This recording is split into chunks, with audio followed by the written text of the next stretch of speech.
News, सच जरूरी है।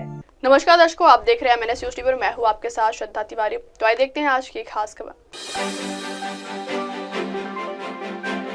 अजित पवार ने 30 सीटों पर उतारा उम्मीदवार। पवार फैमिली में अब नहीं सुलह के उम्मीद। IPS दीक्षित गिडाम कर रहे सैफ अली खान पर हमले। तो आइए देखते हैं खबरें विस्तार से। अजित पवार ने 30 सीटों पर उतारा उम्मीदवार। दिल्ली विधानसभा चुनाव में अजित पवार की नेतृत्व वाली राष्ट्रवादी कांग्रेस पार्टी ने अपने उम्मीदवारों का ऐलान किया है। पार्टी ने 30 सीटों पर उम्मीदवार उतारते हुए दिल्ली में बिना किसी गठबंधन अकेले चुनाव लड़ने का फैसला किया। अजित गुट ने नई दिल्ली, करावल नगर, कालकाजी जैसे हाई प्रोफाइल सीटों पर अपने उम्मीदवार उतारे हैं।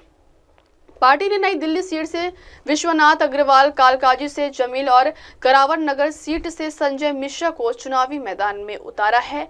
गौरतलब है कि चाचा शरद पवार से बगावत के बाद अजित पवार की पार्टी एनसीपी महाराष्ट्र में बीजेपी गठबंधन वाली सरकार की सहयोगी है। वह खुद महाराष्ट्र सरकार में डिप्टी सीएम है, लेकिन दिल्ली में उन्होंने बीजेपी के साथ ना जाकर अकेले चुनाव लड़ रहे हैं।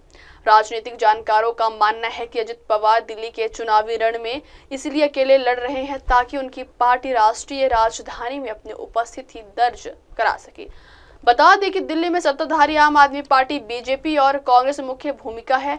कांग्रेस के आक्रामक तेवर के बाद से इस बार दिल्ली का मुकाबला त्रिकोणीय रहने की संभावना है। खबर, पवार फैमिली में अब नहीं सुलह के उम्मीद। राष्ट्रवादी कांग्रेस पार्टी में टूट के बाद परिवार में बढ़ी दूरियां अब खुलकर सामने आने लगी हैं। ताजा मामला गुरुवार का है, जहां महाराष्ट्र के डिप्टी सीएम अजित पवार और उनके चाचा शरद पवार एक ही मंच पर थे, लेकिन दोनों नेताओं के बीच एक बार भी बात नहीं हुई। लोकसभा और विधानसभा चुनाव के दौरान भी दोनों नेताओं के दूसरे पर जुबानी हमले करते देखा गया था। पवार परिवार का राजनीतिक गढ़ माने जाने वाले बारामती में दोनों नेता पहुंचे थे। सबसे दिलचस्प बात यह है कि यहां विधानसभा सीट से अजित पवार जीते हैं, जबकि लोकसभा चुनाव में शरद पवार की बेटी सुप्रिया सुले को जीत मिली थी। सुप्रिया ने यहां से अजित पवार की पत्नी सुनेत्र को हराकर संसद पहुंची हैं। मीडिया रिपोर्ट के मुताबिक बारामती में आयोजित कृषि उत्सव 2025 कार्यक्रम में शामिल होने के लिए अजित और शरद पवार एक ही मंच पर थे, लेकिन दोनों ने आपस में कोई बात नहीं की। यही नहीं, दोनों नेताओं ने एक दूसरे के पास बैठना भी पसंद नहीं किया।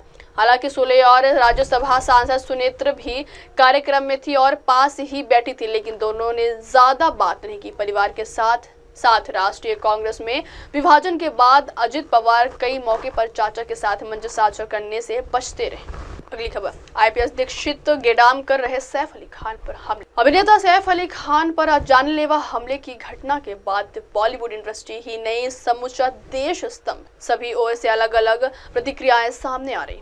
मुंबई के कानून व्यवस्था पर सवाल खड़े हो रहे हैं। मुंबई सुरक्षित है या नहीं, यह भी लोग पूछ रहे। इस केस की जांच के लिए पुलिस की 20 टीमें लगाई गई हैं। इस हाई प्रोफाइल केस को लेकर IPS दीक्षित गिडाम सुर्खियों में आ गए हैं। मुंबई के जिस बांद्रा इलाके में सैफ अली खान रहते हैं, उस इलाके के दीक्षित गिडाम ही DCP हैं। गिडाम के सामने अब सैफ अली खान पर हमले के मामले को सुलझाने की वक्त हो चला। दर्शकों, ब्रेक से लौटने के बाद देखिएगा देश और दुनिया की तमाम बड़ी खबरें। बने रहिए MNS न्यूज टीवी पर। नमस्कार। नमस्ते, मैं हूं वैशाली माड़े और आप देख रहे हैं MNS न्यूज। देखते रहिए MNS। आप देख रहे हैं MNS न्यूज, सच जरूरी।